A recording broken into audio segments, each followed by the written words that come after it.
تعرفي إن الشيطان عارف القرآن أكتر مني ومنك؟ عارف بالظبط إيه الحاجات اللي لما تعمليها وتمشي عليها حياتك تكون جنة، وعارف برضو إيه اللي تمشي عليه وتعمليه حياتك تكون عبارة عن نار، مشاكل، أمراض، ضغوطات، فقر، مفيش فلوس، علاقات بايظة و اللي هي تندرج تحت الظلمات. ظلام يعني. الحلقة النهاردة قوية جدا، وأنا واثقة إنك لو طبقتي كل اللي فيها هتدعيلي من جوه قلبك، وحياتك هتبدأ تتغير وتوصلي للحاجات اللي نفسك فيها بأمر ربنا.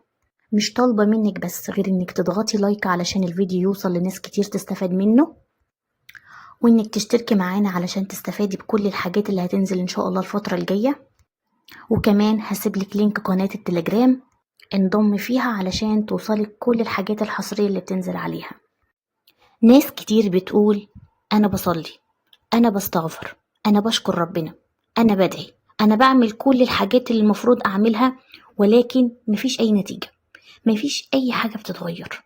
حياتي زي ما هي، أنا واقفة في مكاني، مش مرتاحة، نفسيتي على طول متلخبطة، كل حاجة عايزة أوصلها بتيجي بصعوبة جدا، حياتي معقدة، وأديني قاعدة مستنية لما الفرج يجي، اللي هو انتظار كده مؤلم. طيب ما سألتيش نفسك ليه بيحصل معاكي كل ده؟ أنا جاية أقولك ليه. الشيطان ابن اللذين ده ذكي جدا جدا، وشغال معانا شغل عالي زي ما بيقولوا، بالأخص مع الأجيال اللي طالعة جديد للحياة. هو ما بيمنعكيش إنك تصلي، بيخليكي تصلي، وبيخليكي كمان تستغفري، وبيخليكي تدعي، وبيخليكي تشكري ربنا وتعملي كل حاجة، شوفي كل حاجة، ولكن من غير ما تاخدي أي نتيجة. ركزي معايا في النقطة اللي جاية دي. هو بيخليكي تعملي العمل أو العبادة ظاهريا وقلبك غايب. أقولها كمان مرة، بيخليكي تعملي العبادة أو العمل ظاهريا وقلبك مش موجود. وطبعا الشخص اللي قلبه غايب لا يحصد نتائج، وده مش كلامي، ده كلام إبليس نفسه مع ربنا في القرآن لما قال فبما أغويتني لأقعدن لهم صراطك المستقيم ثم لآتينهم من بين أيديهم ومن خلفهم وعن أيمانهم وعن شمائلهم ولا تجد أكثرهم شاكرين. شاكرين؟ انت مش عايزنا نشكر؟ لا بقى، ده يبقى السر كمان، الشكر فيه سر كبير. يعني إبليس بيقول أنا هتشقلب ليهم كده علشان ما يوصلوش للي هم عايزينه، علشان ما يحققوش حاجة، علشان ما يشكروش ربنا. حد لاحظ حاجة؟ إبليس هنا ما قالش ولا تجد أكثرهم مصلين ولا مثلا مستغفرين، لا، قال شاكرين. طيب ليه ركز على الشكر بالذات؟ لأن الشيطان عارف اللي احنا كلنا بنغفل عنه، متأكد إن الشخص اللي بيشكر ده بيحصل على نتائج رهيبة، لأن أصلا ربنا وعد لئن شكرتم لأزيدنكم.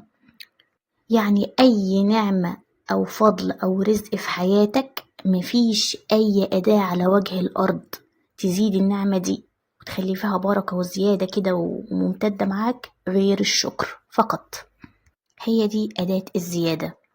الشيطان عارف كده، ففضل يحاربك هنا بالذات، يا إما يخليك ما تشكرش خالص، أو إنه يخليك تركز على كل المشاكل والعوائق وقلة الفلوس وعلاقاتك البايظة وكل اللي انت عايش فيه في حياتك، مخليك تركز في كل التفاصيل دي. أو يخليك تشكر برضو عادي، يخليك تشكر ولكن بلسانك بس، لسانك بس بيردد كده بدون وعي، قلبك مش موجود. وفي الحالتين هو عارف إن النتيجة صفر، مفيش أي نتائج تاخديها أصلا. ودي اللعبة اللي هو بيلعبها علينا، عارف إن الحاجة دي هتنفعك وهتحصد منها نتائج رائعة، وبيخليك تعملها برضو ولكن بشكل ظاهري، بتعملها من بره علشان يخليك انك انت نفسك تتأكد ان الحاجة دي ما بتعملش حاجة وما بتجيبش نتيجة، وتبدأ بقى تشك بقى وتدخل في دوامة انا بعمل كل حاجة، انا بعمل كذا وكذا ولكن مفيش اي حاجة نافعة، انا مش عارف انا تدخل في دوامة انت اساسا في غنى عنها. انا بدعي كتير ومفيش استجابة، انا مش عارفة وهكذا. مين قال إنك لما تعملي الفعل الرباني الصحيح ما تاخديش نتيجة. مين قال كده؟ مستحيل. شوفي، مستحيل إن ده يحصل. علشان كده بقولك هو بيلعب على الفعل الظاهري اللي من بره للحاجة، وبيخليكي ما تركزيش أو تتلهي خالص كده بعيد عن العمق أو المعنى الصحيح للحاجة. وعارفة بيعمل إيه كمان؟ بيخليكي تستمدي يقينك من الواقع الخارجي بتاعك، من الظروف اللي حواليكي، مش من ربنا. بمعنى يعني لو الظروف حواليكي بتقولك مثلا إنك هتشتغلي، أو إنك مثلا كسبت مبلغ معين، أو إنك هتشتري حاجة، بتكوني مبسوطة جدا وطايرة. لو الظروف بقى بتقولك لا ده مش هيحصل، ما تتيسرتش، مش هتنفع، مش هتقدري تجيبيها، بتزعلي وبتتخنقي وبتتضايقي وبتتألمي ويومك كله بيتشقلب. هنا يقينك مش مستمد من ربنا، يقينك هنا مستمد من الظروف، اللي هو ايه، بتعبدي ربنا كده على حرف. جاتلك الحاجة تفرحي، ما جاتلكيش تزعلي وتخربي الدنيا، وده سبب يعني انتكاستك في الحياة. ربنا قال واعبد ربك حتى يأتيك اليقين. عاملة بالظبط زي ايه؟ ذاكري لحد ما تنجحي، افضلي ذاكري لحد ما تنجحي، كلي لحد ما تشبعي. انك بتعملي الفعل لحد ما توصلي للنتيجة، والنتيجة هتيجي يعني لا محال. انك اكيد بتاكلي هتوصلي للشبع، اكيد بتذاكري هتوصلي للمرحلة النهائية انك تنجحي، وهكذا. هنا اليقين مصدره الله مش الظروف.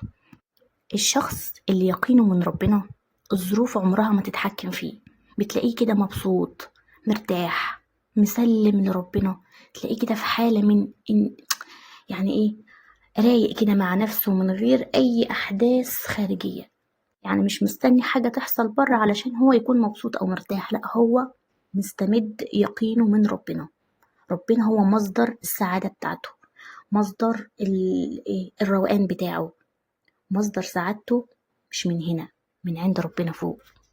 طيب نعمل ايه بقى؟ نحل كل ده ازاي؟ ايه الجزء العملي اللي المفروض نعمله ونطبقه علشان نحصد فعلا نتائج في حياتنا، وعلشان ناخد النتائج بتاعة الفعل الأصلي اللي احنا مأمورين نعمله وناخد النتيجة بتاعته؟ أول حاجة هنعملها إننا هنبدأ نفك كل الأقفال اللي على قلبنا. بمعنى هنبدأ واحدة واحدة كده وبالتدريج نظبط حاجة حاجة في حياتنا لحد ما نلاقي ايه المحصلة، ان احنا كل حاجة ان شاء الله بفضل وكرمه اتظبطت. ونبدأ اننا نعبد ربنا بالشكل الصحيح، يعني نعبد ربنا بقلبنا مش بلساننا بس. يعني مثلا داخلة تصلي، هتقفي قدام ربنا، صلي الفرض بتاعك ده كأنه آخر صلاة ليكي في الحياة، آخر فرض هتصليه. قوليلي كده آخر فرض ده هتكوني عاملة ازاي فيه؟ هتكوني مركزة بطريقة مكثفة، الخشوع عندك عالي جدا. أنا بصلي آخر فرض، يعني بتطلعي كل طاقتك في الفرض اللي انت بتصليه. عارفة حتى لو جاتلك أي فكرة من غير ما حتى ما تقاوميها أو تتفاعلي معاها، يعني مثلا هنتغدى ايه، هتروح المشوار الفلاني، أنا هلبس الطقم الفلاني وأنا رايحة المشوار، وهكذا.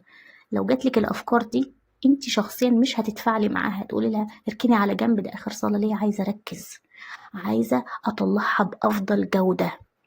بالتدريج في الصلاة بتاعتك هتبدأي توصلي لنقطة ما تتخيلهاش، هتصلي الفرض هتطلعي فعلا عارفة أرحنا بها يا بلال، هتاخدي الراحة بتاعة الصلاة اللي بجد، مش مجرد حركات بتعمليها تخلصي تسلمي تقومي وتمشي.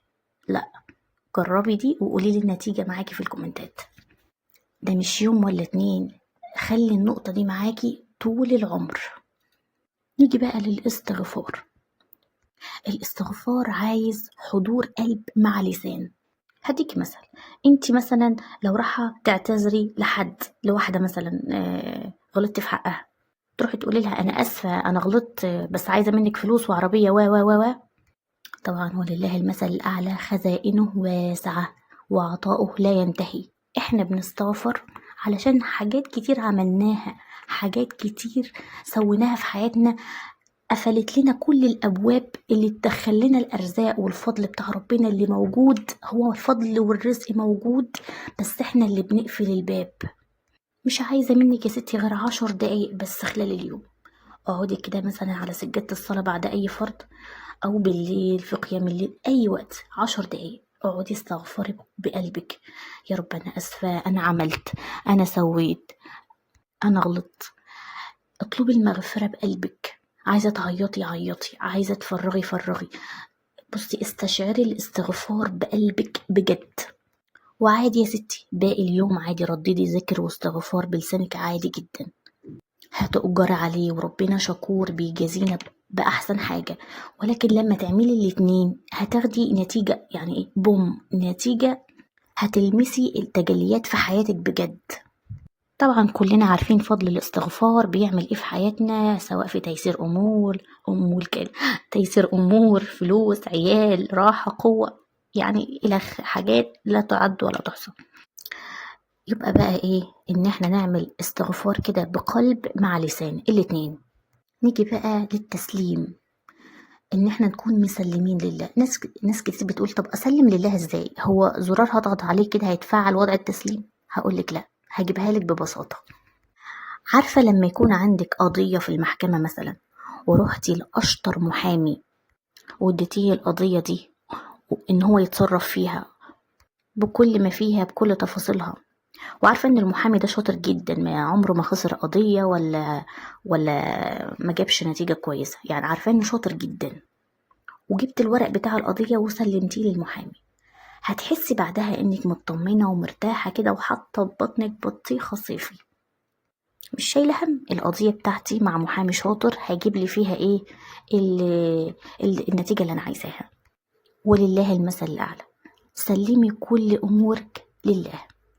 يا رب انا سبتها لك، حلها، يعني حلها لي زي ما انت شايف ان ده صح، حلها لي انت، ظبطها لي انت، بثقة كده ويقين طالع منك، وتفرج هيحصل ايه. لما تيجي تطلبي من ربنا حاجة ما تحدديش الطريقة ازاي. بمعنى انت مثلا يا ستي رايحة تتغدي في مطعم وطلبت كريب، هتقولي للشيف اللي واقف يجهز لك الكريب ده انا عايزة الجبنة تكون من اسطنبول، ولا الفراخ من الفيوم، ولا مثلا الدقيق من ايطاليا؟ هتقعدي ترسمي له التفاصيل اللي انت عايزاها تكون ازاي؟ ولا انت بتطلبي الكريب وهو هيجيلك جاهز متظبط جميل حلو، يعني تاكليه وتستمتعي من غير ما تشغلي بالك بأي تفاصيل؟ برضو ولله المثل الأعلى. لما تطلبي حاجة من ربنا اطلبيها كده ايه، يا رب وفقني مثلا في الموضوع الفلاني بالطريقة اللي انت شايفها صح، بتدبيرك انت يا رب، بتفاصيلك انت يا رب، بالوسيلة اللي انت شايفها صح يا رب. اطلبي الحاجة وسيبيها تجيلك، يعني ايه، من ربنا كده بالشكل اللي هيبهرك بجد. انت لو حددت الطريقة ازاي انت كده رفضتي التدبير الالهي بتاع ربنا.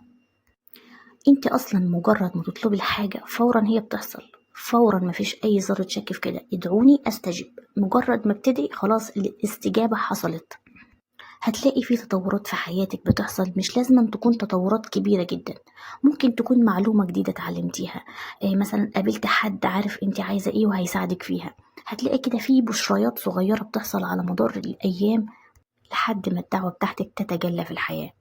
البشير دي كل ما تلاقيها مثلا وتركزي معاها وتشكري ربنا عليها بقلبك، يكون كده الشكر نابع من قلبك، حاسة كده بالشكر، شكرا يا رب من قلبك، هتلاقيها تزيد وتتجلى اكتر واكتر وتوصلي لاكتر من ما انت عايزه كمان. عامله بالظبط زي ايه، الزرعه الصغيره اللي نبتت، وكل ما تزقيها تزيد، تزقيها تزيد، كل ما تشكري تزيد. علامة ان الشكر بتاعك صح ان الحاجة تزيد.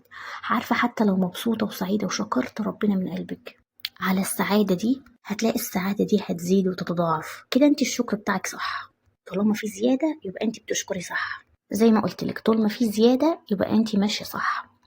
لان دور الشيطان انه يخليكي تركزي على الفقر، على النقص، على الحاجة اللي مش موجودة في حياتك اصلا، رغم ان في حاجات كتيرة اصلا يعني لا تحصى ولا تعد في حياتك، بس هو بيخليك تبصي على النقطة اللي مش موجودة. هو دوره كده، ده الدور بتاعه، هو نازل عشان كده، علشان تعيشي في تعاسة.